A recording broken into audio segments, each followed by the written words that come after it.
the whole point of our book and Trade Wars, Our Class Wars, is that there are lots of positive sum solutions, and that the idea of like a zero sum framing is completely wrong, and that like everyone can be better off if we do certain things differently. And I still think that's true. I mean, the world's changed in some ways, but in some ways it really has not changed. And so I think that's very much the case. It's not enough for me to say that, right? Like, it's not even enough for it to be true. Like, people have to do things about it. Imagine spending an hour with the world's greatest traders. Imagine learning from their experiences, their successes, and their failures. Imagine no more. Welcome to Top Traders Unplugged, the place where you can learn from the best hedge fund managers in the world so you can take your manager due diligence or investment career to the next level. Before we begin today's conversation, remember to keep two things in mind. All the discussion we will have about investment performance is about the past, and past performance does not guarantee or even infer anything about future performance. Also understand that there's a significant risk of financial loss with all investment strategies, and you need to request and understand the specific risks from the investment manager about their product before you make investment decisions. Here's your host, veteran hedge fund manager, Niels Kostrup-Larsen.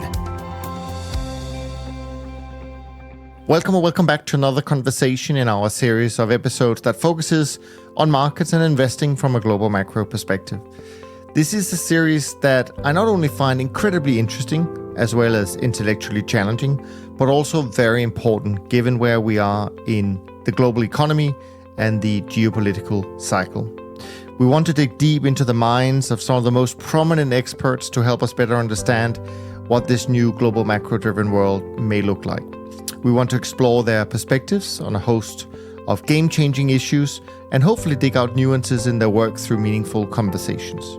Please enjoy today's episode, hosted by Alan Dunn. Thanks for that introduction, Niels. Today, I'm delighted to be joined by Matt Klein. Matt is the author of the Overshoot research service, which tracks the global economy.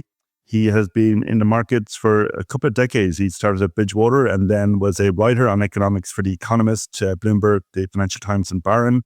He's also the author of Trade Wars and Class Wars, a recent book with Michael Pettis, and earlier in his career was a research assistant to Sebastian Mallaby on his book on Greenspan, The Man Who Knew. Matt, great to have you with us today. How are you doing?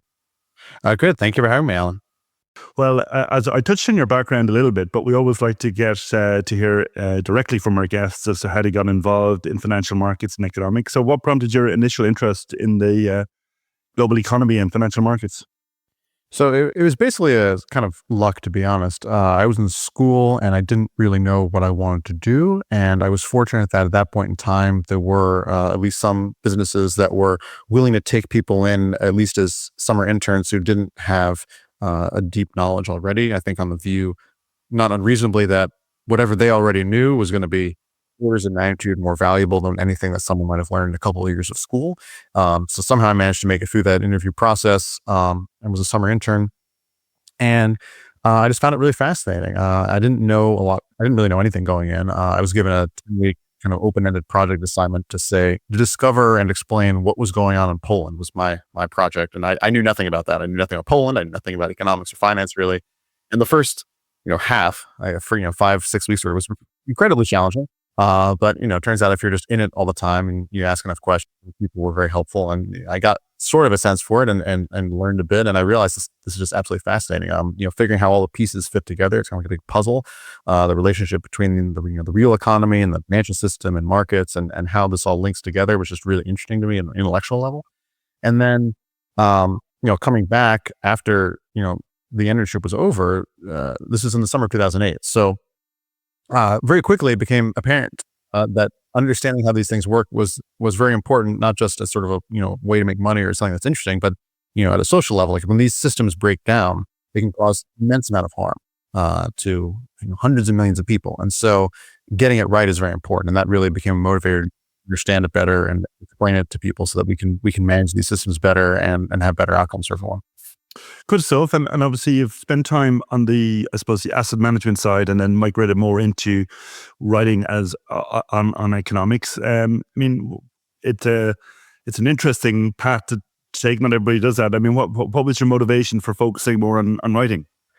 A couple of things. One, I'm not good at trading. So, in the grand scheme of things, I'm good. I think I'm reasonably good at writing, so focus on what you're good at. And As I said, I think it's important to, it's not just important to understand it, for my own sake or for the benefit of a particular firm, but I think it's sort of a social level, a policymaker level, just at a broad consumer level to understand these concepts. And so to the extent that I can help, and explain these things in a way, that leads to better outcomes for people, I think that's really going to be where my kind of value add is, where my contribution could be.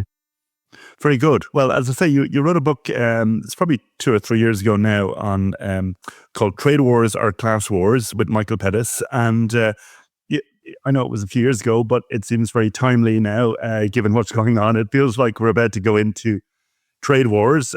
So maybe it's a good starting point to give us the kind of the central thesis of that book, and maybe we can talk about how it relates to where we're at the moment. Yeah, it's funny that this is still in the news because we wrote this book actually more than 5 years ago. Okay. Which is, so the motivation was, we wrote the book mostly in 2018, 2019, came out in 2020. So obviously the motivation then was, okay, Trump is in office and saying all these things about China and Europe and, what was going on. And we were trying to provide an alternative explanation for a way of thinking about how all these pieces fit together. And now here we are again, Trump's back in office and all this stuff is happening again. So now the book has become relevant again. So the argument was essentially that it is very easy, regardless of your perspective, to think of trade as being about relationships between countries, and that the country is the right level of the right unit of analysis. Something is good for China or good for the United States, good for Germany, good for Spain, right? And not so much, but that's not really how the economy works, right? There are situations where that's the right way of thinking about it, but a lot of times it's actually more productive, and this is really the key point of the book, to look at groups within countries and how they relate to each other within the country, and how those groups map onto comparable groups in other countries, and how those groups generally have common interests across countries, in ways that are not necessarily what you think of if you go into the sort of national chauvinist rhetoric of, they're taking our jobs. And so, in the Chinese case, for example, it's very easy to make the point, and people, you saw this really across the spectrum of, the Chinese are taking American jobs. China's doing well and America's doing badly. And sometimes you find people who say, oh, this is good because there are more Chinese people lifted out of poverty. And some people would say this is bad because it's hurting Americans. But our point is that it's wrong, regardless of whether you think it's good or bad, it's just wrong. And that the better way to think about it is that there are all these internal dynamics within China that really are nothing to do with the rest of the world on purpose, but that because of those internal dynamics of, the particular group of people in China, a relatively small group, that has successfully transferred income and spending power from most Chinese to them, that has had a lot of knock-on effects for the rest of the world. And it's not so much a deliberate strategy of, the Chinese government wants to do this to foreigners, so much as, things are happening in China for their own domestic internal reasons. And then because all economies and all people are linked together globally through trade and finance, whether we want to or not, that has all these consequences for people in the rest of the world, some of which can be quite harmful. And, we talk about that in the Chinese case. We talk about that in a lot of different cases, really kind of drilling in particular to China and Europe and the United States, and explaining what the global economy, sort of having a broad history of the global economy over the past couple hundred years, and a very detailed one of kind of the big three economies, or basically from like 1989 to 2019. Yeah. So, I guess the point is that you've got low consumption particularly in Germany. I think you talk about Germany quite a bit, and China, obviously, and that's at the root of, I suppose, of their current account, trade surpluses. Yeah, current account surpluses. And I suppose that your point is that that's the initial impetus for those surpluses, as opposed to a direct decision to be a kind of an exporting nation. Is that yeah? If we're going to zoom out, like, what is a surplus? A surplus is just, there's more production in one place than is being used in that place, and then it goes somewhere, and it has to, right? Otherwise, if it didn't go anywhere, then it would be staying as, it'd be like an inventory buildup, and then it would show up. There wouldn't be a surplus. So there's a surplus is going somewhere, and so the corollary is that there are other places in the world where there is more consumption and investment than production, and they're getting the stuff from the surplus. So the deficits and the surpluses balance out, and it has to be that way. And the question is, well, why do these things happen? There are a lot of different possibilities depending upon, what point in time you are, where you are, and they're not all bad, right? The idea that like surpluses and deficits are inherently good or bad, I think is just, it depends, right? Our point is that the really big surpluses that have persisted over time, over the past few decades, have been concentrated in places where we can identify specific social and political either changes or just systems that make things worse for a lot of people in those countries. And so if it's making people in those countries worse off, and it's also having all these negative knock-on effects for people elsewhere, I mean, that's probably not a good thing, right? And that's really what we're kind of highlighting in the book. It's not the case that always and everywhere surpluses are a sign of repressed consumption and are bad. And I mean, maybe it's a case of there's less consumption than otherwise could be, but whether it's good or bad really depends. In this case, I mean, we can point to, in the German example, they basically after reunification, that there was it was very hard transition for German society, and a lot of people thought that reunification would be this big boon, and it turned out not to be, for a variety of reasons. And business investment really, they had a little tech bubble in the late 90s, as we did in the United States, but then after that you just had this big plunge in business investment. Public investment fell a lot. There's a stereotype of Germany from a long time ago. Oh, it's everything's very efficient, very clean, very modern, and that's not true, right? You have all these situations where bridges are just falling apart and can't be used. The trains are really quite poor. Broadband infrastructure, schools, buildings are very old and not well maintained. You have welfare cuts in Germany because of a perception the government doesn't have the space to borrow and spend in the way it did. It's sort of an ideological component this as well, not necessarily like a what is the ideology they're thinking, but it's more that it's sort of a commitment to an idea, ideological in the sense that they're committed to this idea of something rather than like an acute need. I mean, you have a situation where borrowing costs for a long period of time were basically negative, but they still were saying, we can't borrow. And that led to problems for German living standards. It led also, interestingly, to first you had a situation where businesses were really cutting labor costs, wages and employment pretty aggressively in Germany. That led to an increase in profitability, particularly Germany's family-owned companies, and because they were just selling to the rest of the world. The rest of the world was not having Germany's problems, but German spending domestically was quite weak because of the combination of weak business investment, weak hiring and weak wage gains, and the welfare cuts that were going on in the government. Is really kind of triple, whammy for people in Germany. And then eventually you had an increase in employment to a degree. So the corporate surplus shrank a bit after the financial crisis, but that was offset by then the German government saying, oh, now we're going to really tighten our budget. And so the net effect was that nothing really changed. The German surplus was still persistent and quite large, and Germans effectively living below their means. Leaving money on the table. And you can see, every country is different, every society is different. We go in a lot more detail in history for different places, but there's you can see a lot of the places where you've been big surpluses in general are characterized by kind of similar dynamics. And so again, the point of the book being like, this is just a tremendous waste. Everyone is worse off because of this, and we should, and of course in this world, it's very easy to blame foreigners and say, oh, they're taking our jobs, and create this sort of nationalist conflicts and blame trade, as opposed to, well, it's not trade per se that's the problem. It's trade as the mechanism that transmits these other problems from one place to another place. And that's the point of the book. Okay, got it. Yeah, no, interesting. I mean, with respect to Germany, the classic, I suppose, perception would be, well, the Germans are very prudent and they like to save a lot, and that's been the problem. Obviously, then you've got the debt break and the government's attitude towards borrowing. But you're saying it's been as much about kind of welfare being compressed and wages not growing. I mean, would wages not be influenced by productivity growth? Is that also a problem, or how do you see that dynamic?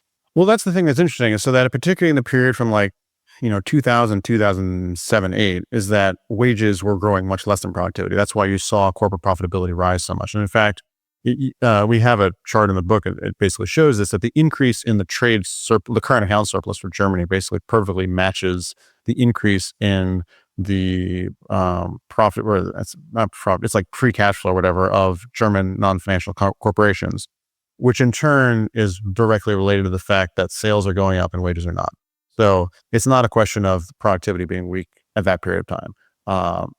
But yeah, I mean, but the prudent saving, I'll also just say briefly, like they save a lot, but they save quite badly. It's like, is it prudent to save all this money and then it goes into a banking system that then just hoovers up the worst U.S. mortgage bonds and Greek government debt 2005. And so it's not really prudent at all. Yeah. We had these labor reforms, obviously, during that period. You had the Schroeder, I think it was 2010 Yeah, reforms. hard sphere, yeah. Yeah, and so obviously, I guess German companies benefited from the possibility of cheaper labor in Eastern Europe, but the workers didn't. I mean, which is kind of ironic because the German model of collective bargaining has always been kind of lauded as a good model for all parties. But you're suggesting that the workers kind of lost out quite badly in that period, and that's been reflected in these surpluses. They did, yeah. So the reforms, the Hart Sphere reforms, or Agenda 2010, which came out in like 2004, 5, 6, basically, sort of, if we're going to zoom out, like what was the effect, was that the government spent a lot less money on things like unemployment benefits and sort of pensions for unemployment benefits for people who are basically close to the age of retirement. So the unemployment rolls fell a lot, and then you had employment rise a lot. But essentially, it was basically the big increase in employment, and people like, it worked great because unemployment fell. But what happened basically was that people sort of the age like 55 and up often, went from not working and getting government benefits to working part-time, low-paid jobs and then paying social insurance taxes. So from the perspective of the government's balance sheet, it was great. Perspective of the living standards of all those people, not great. For the perspective of the economy-wide productivity, probably was a wash. I mean, like they're not doing, someone who hadn't been working for a while is like 60 and then is forced to take a job like not a well-paid job that they're doing part-time just to make ends meet and not live very well. Like that is not really going to be boosting economic productivity. And that's sort of like the overall effect. I mean, there are other things that happen, but that's like the main thing that went. So Germany is interesting. We got data today confirming the economy's contracted for the second year in a row. The Bundesbank is kind of forecasting, I think, 0.1% for next year. So essentially flat for 3 years, flat to low contraction over 3 years. And that's even before tariffs. So, I mean, taking that perspective, not just on the trade surpluses, but what you're saying about how policy has evolved there. I mean, how do you see, what's the solution in Europe? Obviously, Germany's problems have become accentuated with, the rise of China on one side, and then obviously higher gas prices on the other side. It's a pretty bleak picture. Can you see a positive outcome there, or how do you see it playing out? I mean, the irony is I feel like there's actually a very straightforward solution, and it's something that a lot of people do know, is just that there are certain people who really don't want to for, I think, essentially ideological reasons. So again, the fact that there is a big surplus suggests that the economy is capable of producing plenty. It's just there for various reasons, people aren't buying things. And so then you just say, domestically, like again, living below your means. And this is not just true for Germany, this is true Europe-wide. And so what is the solution here? And there are a couple of things we can point to, but I think the simple one is that everyone is afraid, particularly at the government level, of borrowing, of taking out debt, with basically the exception of France. And even there's a push now for essentially a sort of austerity pivot. It hasn't really happened yet, but I mean, you're seeing kind of the momentum for that. And that's France is like the one country that kind of didn't really do this to a degree. And so we're seeing a situation where the economy is not doing as well as it could. There's big surpluses. It suggests that there's clearly space to do more, and governments are borrowing less than they theoretically would be because they're afraid. There's a fragmented financial markets, and so you could say, okay, well, if crazy thought, if Europe as a whole were able to issue more debt at like the European level and finance public investments and things that everyone agrees that they need to do, whether it's energy transition or common defense or other things, right? Like there's plenty of things that people know that they need to do. The borrowing capacity does exist in the reality and in the markets. It just doesn't exist. There's no political mechanism yet for it, although they've demonstrated that in certain crises they can do it. I think this problem would solve itself pretty quickly. They're just choosing not to, essentially. And so what's frustrating as an outside observer is seeing that the possibility exists and that it's not being taken. But on the other hand, I mean, it's hopeful because there are people who recognize that it could be different. And, all it requires is a change of mind. It's not like some deep, intractable social problem that prevents it. It's really just a sort of a mindset issue. I was hopeful that in 2021, in the German elections there, that the coalition government then would fix some of these things. And I was hopeful in part because, the Greens were very transparent saying they thought the debt brake was a bad idea. the SPD was more reticent, but on the other hand, Olaf Scholz, before he became chancellor, he was the finance minister in the last Merkel government, and that was actually when you started to see public investment begin to turn up in that period, like 2018, 2019. So I was okay, maybe like there's some, and even the Free Democrats or Christian Linder's ultra libertarians, whatever, they were basically saying, yeah, investment's too low, and there was a sense that there'd be some compromise where they wouldn't borrow on the government's balance sheet. They create these off-balance sheet vehicles to get around the constitutional debt break. So very much like, they follow the letter but ignore the spirit. And there was hope that this would happen. And I was hopeful this would happen, and it didn't really happen. I mean, it seemed a little bit at first, like after Russia invading Ukraine, there was this sense. I mean, you have Lindner basically saying, like, yeah, we're going to spend 100 billion euros on defense, and it's not. There was some criticism, I think, from the CDU at the time. They said, this is an investment in our freedom. Like, we have to do this. And it was, okay, I was like, okay, if this guy is saying that, then that's encouraging that maybe the taboo's been broken. And now here we are, 3 years later, and that's not really the view anymore from them. But on the other hand, there does seem to be a change of mind within the CDU about, this was a mistake. Merkel in her memoir, I think, very disingenuously saying, oh, well, we should reform the debt brake to allow for investments, and that would be okay, which is completely ignores the actual history, which is that they had a debt law before the debt brake was put in place, and that debt law specifically said that borrowing for investments was fine and exempt from any debt rule. And the whole point of the debt brake that Merkel put in place was to get rid of that and say you couldn't exempt investments, because the view at the time was, well, this was a gimmick, and a lot of the investments are wasteful, and so we have to put a limit on. So for Merkel to come out now and say that we should, whatever. I mean, I'm glad that she's changed her mind, but the idea that like this is some, let's be clear, but also people within the CDU who are more acted on potentially, like the next chancellor, Merz, has also said, like, we need to think about making more room for investments. So, I mean, my hope is, I feel like this is one of those like only Nixon go to China things, that you need you need to see if the CDU comes out and says we're going to fix it, like that, maybe it will actually change. And that's then the optimistic take, I think. And there have been people for a while talking about the European level doing stuff. They've been proposing this idea, and I think it could happen. I don't know when. I mean, it always takes longer than you think, but I like to be hopeful that this actually can be fixed, which would be great for Europeans, so they don't have to deal with this nonsense going forward.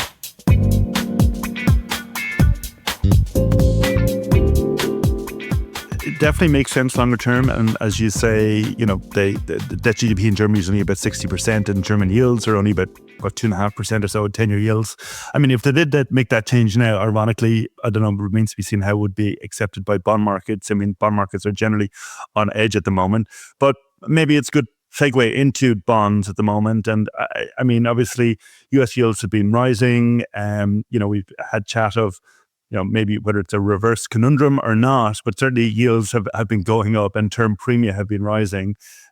What's your take on developments in the bond markets? Are you concerned about the rise in yields?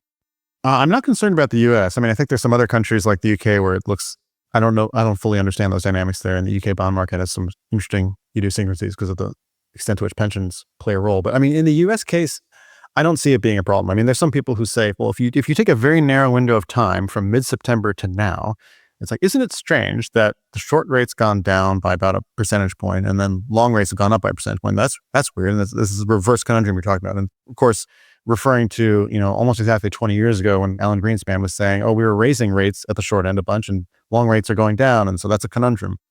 And I think in both cases, this is really just overthinking it. If you have back then you had a very steep yield curve implying that short rates were priced to go up. So if they go up to the extent that what's priced in, you wouldn't, right? Like this is sort of relatively basic bond math here. That's not new information, right? And now I think it's the reverse, right? You go back to mid-September when people say that things have been acting strange. The 10-year note was at like, I don't know, 3.6 or something, right?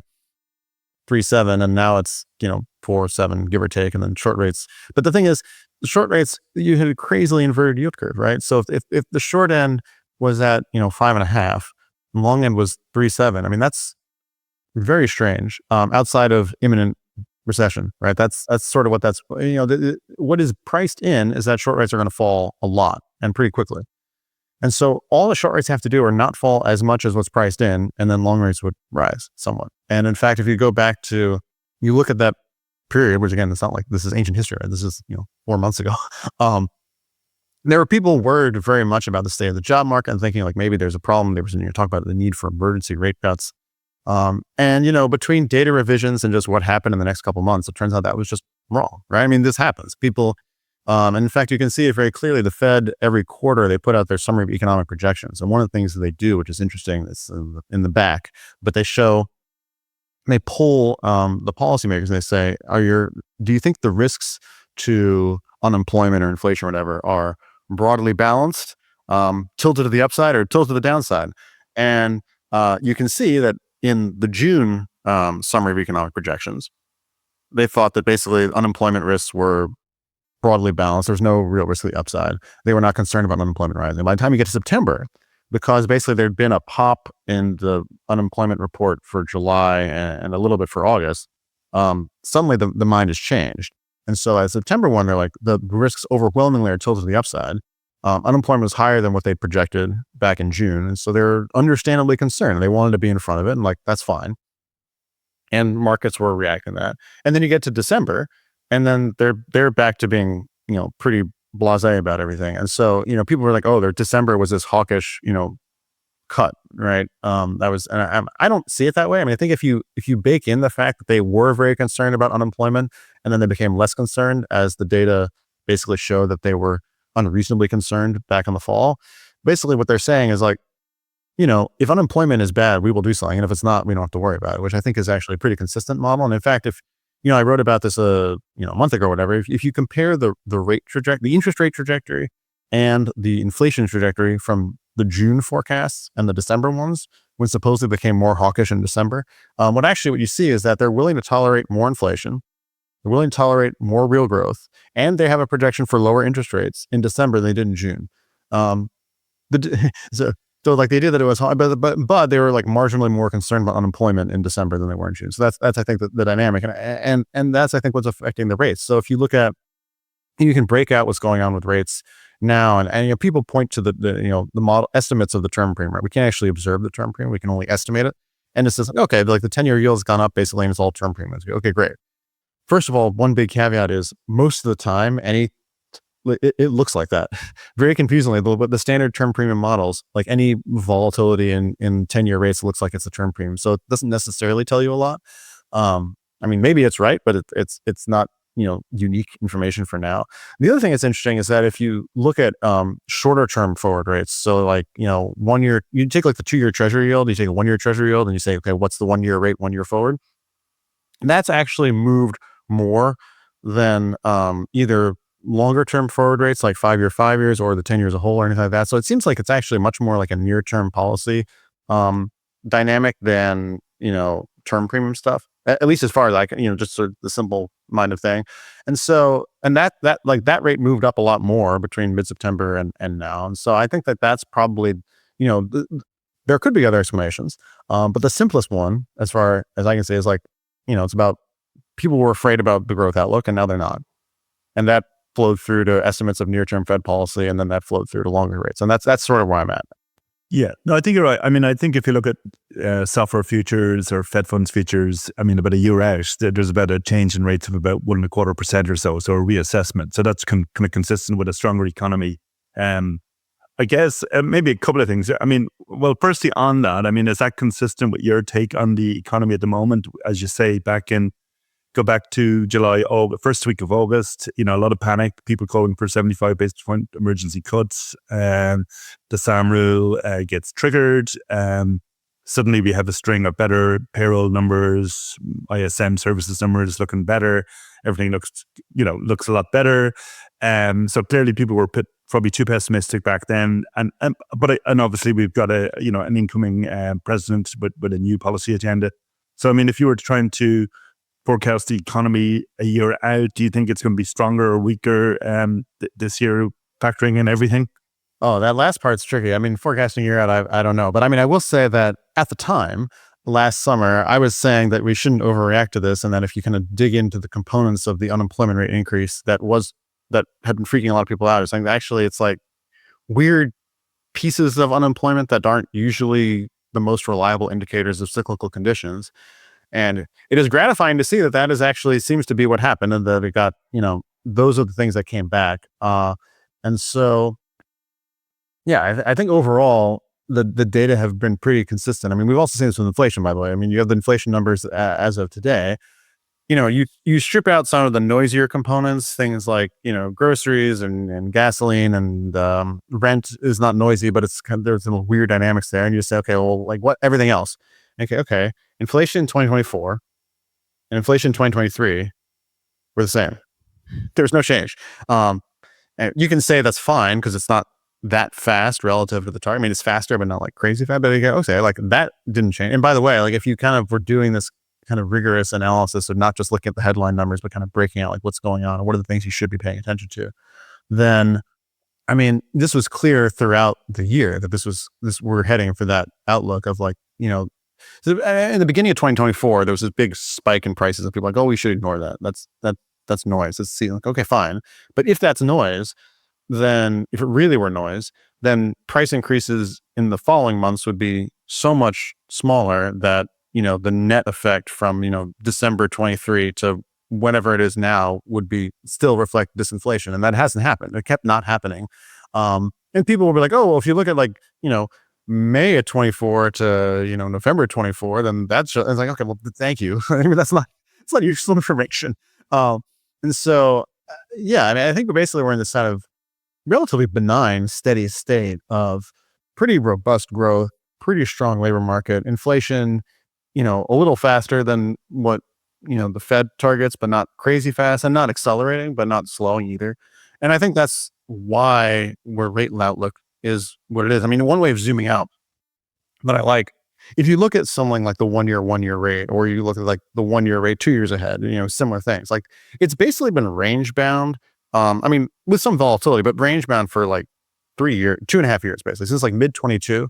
And, you can see how SOFR has moved relative to that. And basically now is like the first time they've kind of stabilized, where like both spot SOFR and SOFR futures are kind of lined up with where like the 1 year rate 2 years ahead is. And before it wasn't, but I mean, it's like, okay, like maybe we kind of settled into a nice natural neutral spot. I mean, there's room to go either up or down based on sort of the prior range, but it's like, okay, we kind of been hanging out in this spot and it seems like things have been okay. And things could certainly change, right? As you said, like there is a large possibility of significant policy disruption on lots of things in the next, year. I mean, I have no idea where it's going to go. And I think it'd be presumptuous to have a claim, but like, assuming things don't happen in that regard, though, like, I don't know why, it's not obvious to me why things would necessarily change. So in sum, I mean, it sounds like the economy is doing fine. Policy is probably now close to neutral, if that's the case. And, 2-year yields, as you say, if you look at the chart on that one, they've kind of fluctuated around, but they're about a bit more than 4.25% at the moment. But they were at this level in September 2022. So they've kind of been up and down around this level. So that would kind of suggest that, as you're saying, these are roughly the right parameters for the economy in the event, barring kind of some unforeseen dramatic policy event. Is that fair to say?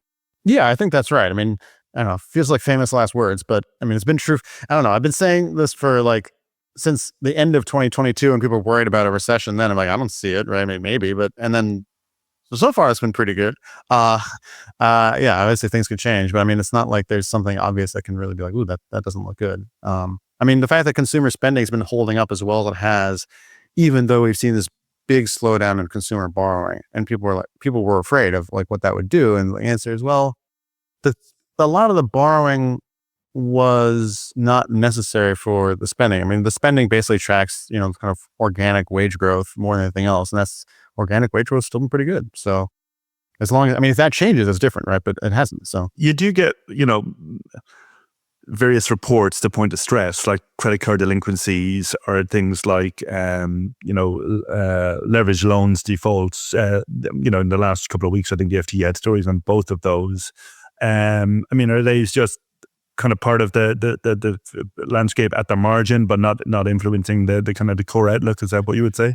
Yeah, I mean, there has been, credit card delinquencies and auto delinquencies are kind of weak spots, and there are different explanations that I've seen for them. And one is that in the prior couple of years, there'd been this huge expansion of credit to people who maybe necessarily shouldn't. Either the volume of credit was too large, or they I think were a little too generous in who they expanded credit to, and so this is sort of want to say natural, but like an expected response. Like if delinquencies were unusually low, then a normal economy, a normal economy always has a certain amount of delinquencies, right? I mean, that the lenders want, if lenders never have any delinquencies, then their view is they're not being aggressive enough in lending. And so, to a certain extent, some of what you're seeing is just sort of payback from an earlier period. I don't know how much of it. I mean, obviously it's something to be watching, but I mean, one thing that's interesting, the New York Fed puts out this household debt and credit report every quarter. And if you look at things like what is the total stock of credit card debt relative to, incomes or relative to credit limits or anything like that, like it's quite low. The Fed board has a monthly thing, credit balances are quite low relative to income, relative to consumption. So even if there are these delinquencies, which potentially indicate something problematic, it's not an aggregate problem. I mean, credit card, if you look at not just credit card, but basically consumer credit.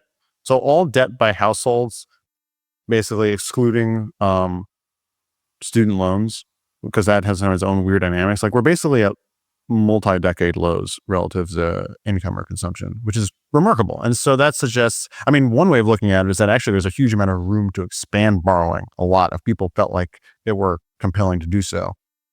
And there's a chart I like to do, whereas if you look at the long history from like 1947 or 1952 to 2012, there's a pretty stable relationship between household net worth to income, that ratio, and the household saving rate. So basically when people feel rich relative to their day-to-day income, then they will save less. And if they don't, they'll save more.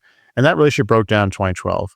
People became much more conservative than you'd expect. But if that relationship had held, the household savings rate now would be something on the order of like negative 6.5% because of how high, combination of like debt not having gone up as much as you would expect it over the past, 5-6 years, and, home values and stocks having done so well, like a whole bunch of things, right? And so from that perspective, and again, like you look at things like what's consumer credit outstanding relative to income or relative to consumption, like I'm not saying this is going to happen, but like there's a sort of this latent firepower that's quite large. I think that's also probably, if I were to guess, like one reason among many why Fed officials are like, if we don't need to cut rates more, like who knows? Like if rates were to fall again a bunch, like, I mean, some of that might get unleashed. I don't know. Maybe not all of it. But. And is that reflecting a demographic, or is it reflecting the kind of the inequality that kind of, I mean, is that well increasingly concentrated in the top 5%, 1%? Well, I don't know is the short answer. I don't think it's the inequality point, just because a lot of the data we have on wealth concentration is that it has not been going up over the past, say, 10 years. I mean, it's high, and it's certainly gone up over a long time, over like a longer history. If you go like 50 years, it's gone up a ton. But over the past 10 years, not really. So I don't think it's that. I think sort of the simplest explanation, it may not be sufficient, but it's the simplest one, is that after the housing bust, both borrowers and lenders there was both a psychological change and a regulatory change and a whole bunch of changes, and it was just on both sides being more conservative. And I think that, I don't know if it explains all of it, but I think it helps explain a bunch of it, that people are just not going to monetize those wealth gains to the same extent. Yeah. I mean, you don't hear as much about kind of home equity loans as we did back in kind of 05, 06 period, that type of thing. So yeah, it doesn't seem to be as a feature of the landscape. Another kind of interesting feature of the economy of late has been the rebound in productivity growth. And it was obviously very weak for a number of years, and then COVID distorted it.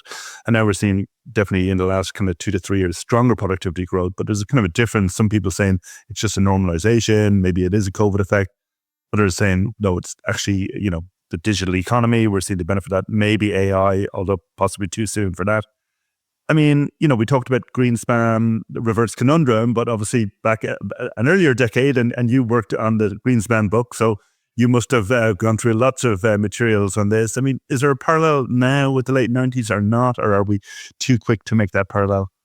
I mean, so one parallel I think that actually could be relevant is that this is the first time since then that we've had several years in a row of companies dealing with basically a full employment or close to full employment job market. And, there are a lot of things you can think of like what motivates productivity increases. But I think a relatively simple one and a powerful one is if you can't hire more workers to do something for you. And if the workers you do have enough options to leave that you can't reliably squeeze them on wages, then you have to come up with ways to improve efficiency, to make good investment, either process efficiencies or physical investments that are going to really improve your productivity and make progress there. And I think really the sort of, since the post-pandemic, reopening and the 90s, the second half of the 90s were the only two times that we've had that in quite a while, at least in this country. And so I think that's probably a big part of it. That having been said, to your point, it's hard to see it conclusively in the data that this productivity boom is happening. So if you look at levels as opposed to year stuff, what you see is that in the very beginning of the pandemic, there was a reported spike in productivity. But of course, that's because you had a disproportionate decline in employment among low-paying jobs. And mechanically, the way productivity is calculated, that looks like an increase in productivity for whoever is left. So just the average wage of employed people goes up a lot when all the low-wage people, or not all, but like a bunch of low-wage people are dropped out. And that's not improving anyone's well-being, right? That's just basically fake. So what's more interesting, and then those people get rehired, and of course, productivity looks like it falls. You say, well, that's bad, but it's not really bad, right? All you're having is just it's weird composition effect. And so you kind of zoom out and you say, okay, where are you by like 2023 when things look more normal? And there you say, okay, productivity is rebounding, but essentially, if you were to draw a simple trend line from either the years before the pandemic or even before the financial crisis, and just draw like what was that like, say like either like a 2005, 6 or whatever, or like 2017, 18, you're basically on the trend line. And it's only really in like the second half of 2024 that it looks like it's coming off of that trend line and there's some acceleration. And that could be great. And maybe that is indicative of something, but it's only a couple of quarters. And so I don't know. Obviously that changes your perspective, or could change your perspective on like what is the sort of potential growth rate? Like what is the GDP growth rate that is a sustainable thing that would lead to certain kinds of. But I don't know. I mean, as I said, there are plausible reasons why you would expect some kind of degree of productivity growth that's faster now than we've had in the past, but it's hard to say whether it's happening yet. Yeah. Okay. I mean, I just say there's two key drivers of growth: productivity being one, the labor force being the other. And there's been a lot of immigration in the last number of years, but now the policy seemingly will be deportations, less immigration. So do you see that as being real? Will that radically impact the growth of the labor force? And could that be something that will choke off growth in the economy? It could. I mean, this is again where we've so little knowledge of what's actually going to happen.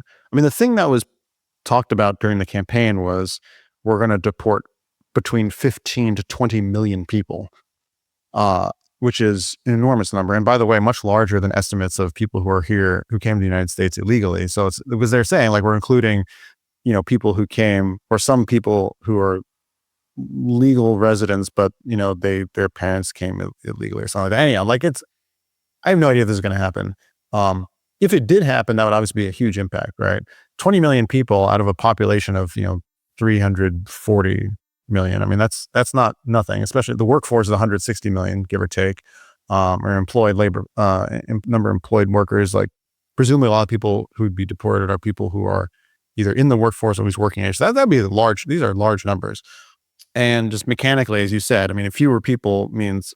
If growth is hours worked times output per hour, there's going to be fewer hours worked if you have fewer people. So that would have a big impact. The interesting, slightly trickier question is, what does that mean, not at the aggregate, but for living standards of everyone else? Because those aren't necessarily the same thing. I suspect that it would still, be a negative effect insofar as business investment is predicated on the growth of the overall market. And if you think the market size is going to shrink and then grow much more slowly in the future, you'd expect somewhat less investment on the margin than you would have had before. I don't know exactly how that plays out. There's a lot of kind of particulars to be thinking about in terms of, who would be deported versus what they're doing now versus where, what kind of jobs, are missing. But I suspect that it would be very disruptive for sure.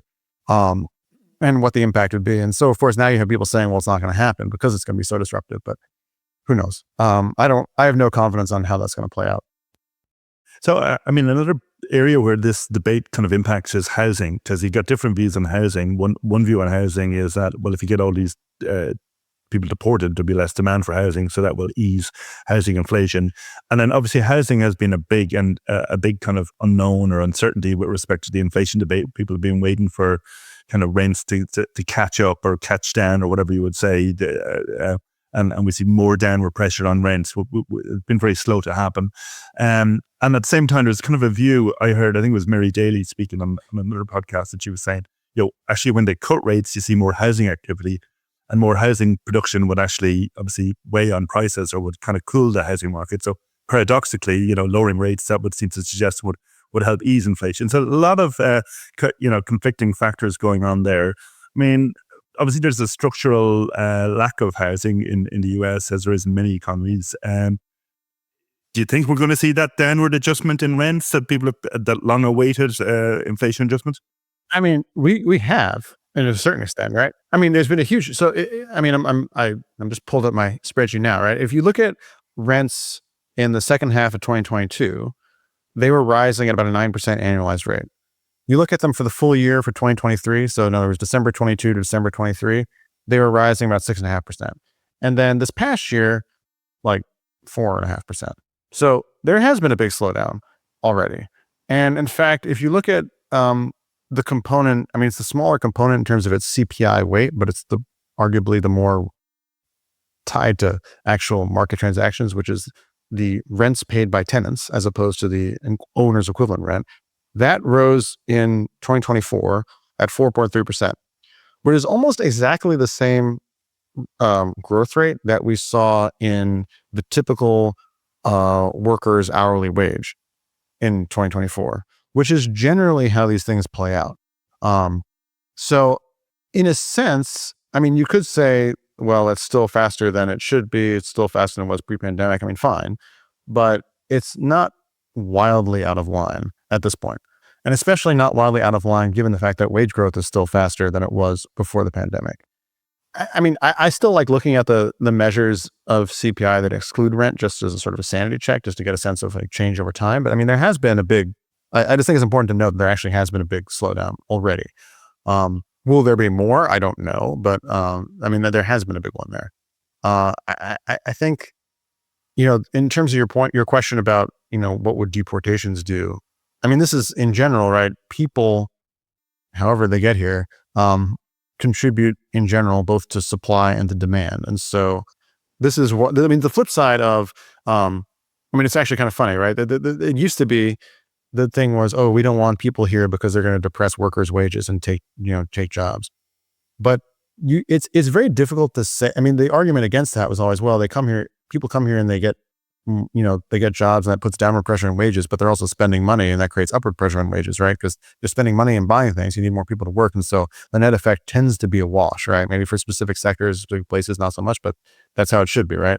And then you have this housing argument, which is the backwards version, right? It's just, the people come here and they bid up house prices. And it's like, okay, well, it's weird to say that they push down wages and bid up house price at the same time, right? Like maybe there's multiple things happening. Like, you're pushing down wages, but you're also buying stuff. So I think the net effect is probably a wash. Like, I think if you were to, quite frankly, if you deport 20 million people, especially the kinds of people they're talking about deporting, I think that would actually have a very negative effect on housing supply. Just because, I don't know about the breakdown between people who came legally versus not, but like people who were not born in the United States, for, however they're defined now, like play a very large role in the construction and building trades. And that is not a secret. That is well known.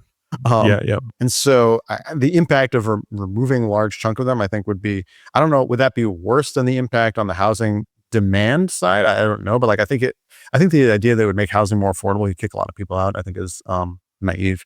I don't think it would work that way.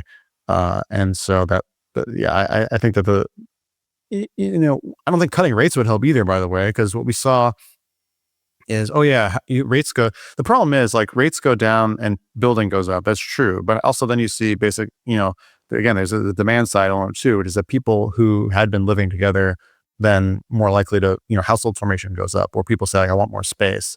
And so the net effect is a lot more ambiguous in terms of, it's not as if housing affordability improved in 21, 22 when rates went down and home building went up.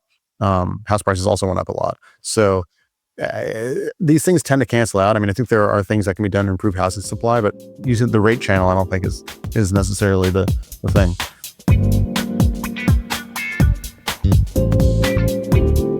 We talked about bonds kind of earlier on, and it sounds like you're of the view maybe nothing unusual going on in the bond market. I mean, relative to what we're seeing in the economy, but I guess there is that view out there. I mean, taking the kind of the reverse conundrum idea, like the conundrum was all based on the global saving glut and those savings coming into the US, buying treasuries, putting down bond yields. So the fear at the moment, I guess, is that if we're seeing less global savings being directed to you, and obviously given the geopolitical picture, there are concerns that we could see that from China and from elsewhere at a time of rising deficits. So curious to get your thoughts on that argument. Do you think that's a risk longer term?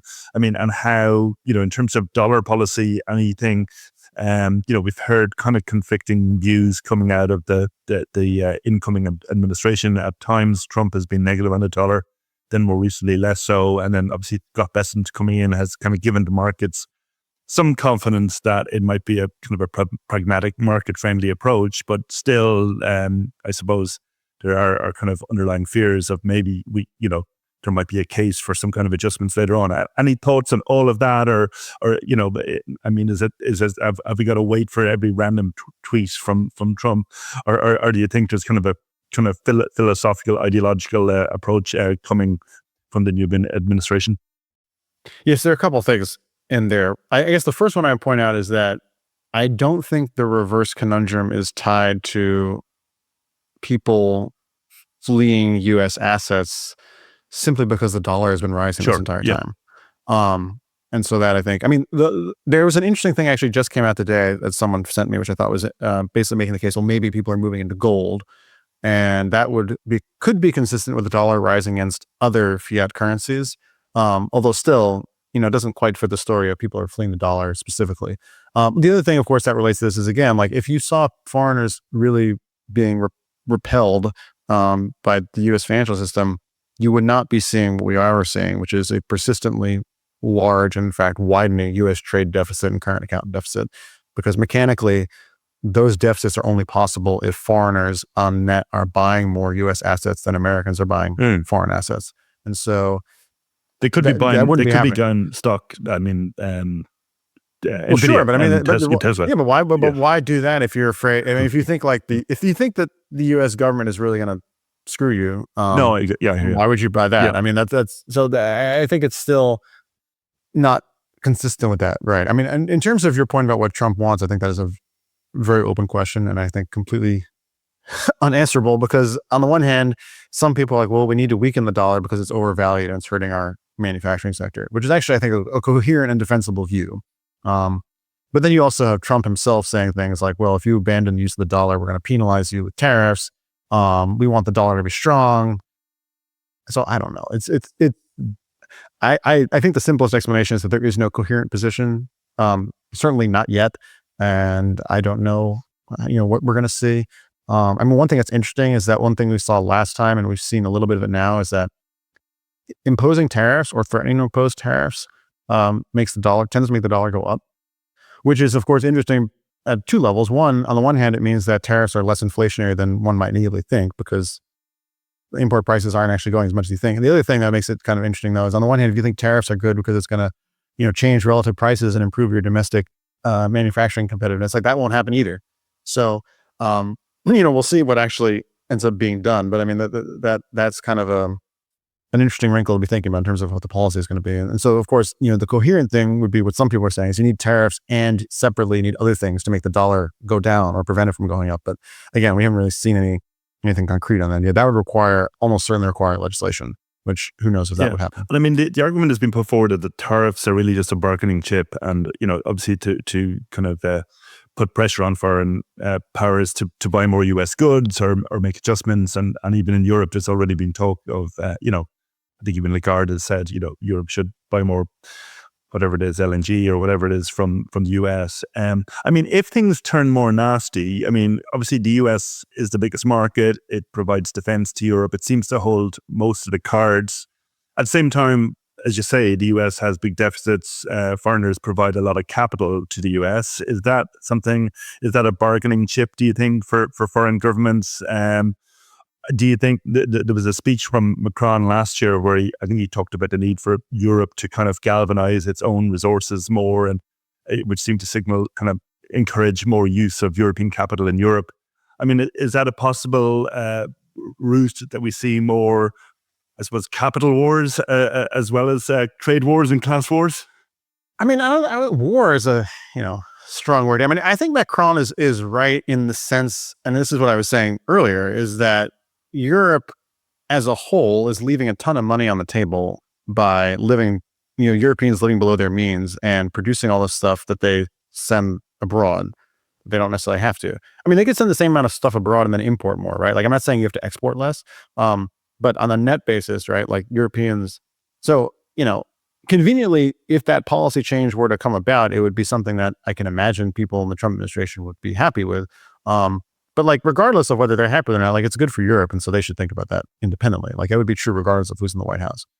I think the bargaining chip position, I know I've read this too, but it doesn't make sense to me, right? So the standard theory, and this seems to be what happened last time, is you do the tariff or you threaten the tariff, the dollar goes up. If no one else does anything else, there's no leverage. All you've done is hurt your own exporters. You've hurt foreign consumers to an extent, but you've hurt your own exporters arguably more. And so, like, the logical thing is to not retaliate. And it's not because of some like psychological thing about what retaliation does. It's because the tariff is actually harmful to your own domestic export industry. And it probably hurts your export industry more than it could possibly help your importers, because it wouldn't, right? I mean, not your importers, but the producers that compete with importers. And so the logical thing is do nothing. And, if you're a foreign government, you let your currency depreciate. I mean, if the whole argument, I read Besson saying this, and maybe I misunderstood what he was saying, but what it sounded like he was saying on the transcript was basically, we want other countries to, make their currencies more valuable. The dollar's more valuable. So we're going to use tariffs as a threat. And that's going to, but it's not a very good threat if the impact of the tariff is to make the dollar more expensive. I mean, that's the opposite, right? It's like shooting yourself in the foot. It's not a good negotiating. It's not a useful tool for that kind of negotiation. So I don't understand how that would work. I mean, maybe there's some other plan people are talking about, but like, as stated, that makes no sense. And what about the possibility of some kind of plaza type accord has also been muted? Do you think that's a plausible scenario? It depends what it is we're talking with whom is part of it. Like, I mean, again, if you look at the internal dynamics of Europe, the internal position of China, Japan for that matter, Korea, like all these countries, you could look at them independently. Imagine there's no US. You just look at what's going on internally and what their positions are, and you could easily come up with a whole bunch of recommendations for things that could be different. And those differences would very conveniently have positive effects for the US if the US is targeting the trade balance, right? I think one thing that's interesting is that it would potentially create an inflation impulse for the US that would be unwelcome at this point in time, which is a different, complication here. But if all you care about is the trade balance in the US, you'd say, okay, great. Like, you should all do and so, you don't need a plaza accord, right? You can just have them do their own thing. It would provide space for the US to change other things. So you could imagine some big bargain, but like, no one wants to do any of those things. Like, the people in those, for various reasons, they don't think they need to make changes. They don't want to make those changes. I mean, as I said, like, just focusing on Europe, if Europeans with very obvious needs for spending more on public goods, very obvious case for higher levels of business investment, very obvious case the economy is running below potential, is not able to make these changes purely for its own sort of narrow parochial reasons. Like, I don't know why an international dialogue would make it more likely. Yeah. And so that's sort of the negative case there. I mean, obviously, but I guess as you're speaking, you can see how you could get some kind of a deal where it would actually suit Europe, as you say. Well, there are plenty of things that would, I mean, the whole point of our book and Trade Wars, Our Class War, is that there are lots of positive sum solutions, and that the idea of like a zero sum framing is completely wrong, and that like everyone can be better off if we do certain things differently. And I still think that's true. I mean, the world's changed in some ways, but in some ways it really has not changed. And so I think that's very much the case. It's not enough for me to say that, right? Like, it's not even enough for it to be true. Like, people have to do things about it. Good. So if I'm conscious we're just coming up in time, and we do like to ask our guests before we wrap up for, advice that you might have for people who are just starting off on their path in the markets or studying economics or want to learn more about macroeconomics, what are the things that were influential on your career so far, and any things that you would recommend or suggest to people? Oh man. Well, I mean, the general thing is like just be curious and ask a lot of questions. Hopefully, you can find people who will engage with you, and you're probably going to get a lot of different answers. I mean, one of the things that makes this interesting is that there are not necessarily settled answers for basically any question, and you can have a lot of very intelligent people looking at a lot of the same information, coming up with different interpretations, and that's okay. And I think part of how you learn is you engage with all those different perspectives, and you see how different ways of thinking about it, and you won't necessarily come to a right answer, but at least you can come to some kind of plausible way of thinking about it yourself, and just constantly engaging. And the great thing about markets and economics is there's constantly new things happening all the time, and so you also get some sort of live reactions to how economic news filters into market reaction, things like that. And so you can there's lots of opportunities to learn and follow and gain experience relatively quickly if you really want to absorb as much as you can and really immerse yourself in it. Very good. Well, thanks very much for coming on today. So be sure to follow Matt's work. He is the author of The Overshoot, and that's where you can keep abreast of his latest thoughts. As you can hear from today's conversation, it's very much a macro-driven world. So from all of us here at Top Traders Unplugged, thanks for dialing in, and we will be back soon with new content. Thanks for listening to Top Traders Unplugged. If you feel you learned something of value from today's episode, the best way to stay updated is to go on over to iTunes and subscribe to the show so that you'll be sure to get all the new episodes as they're released. We have some amazing guests lined up for you, and to ensure our show continues to grow, please leave us an honest rating and review in iTunes. It only takes a minute, and it's the best way to show us you love the podcast. We'll see you next time on Top Traders Unplugged.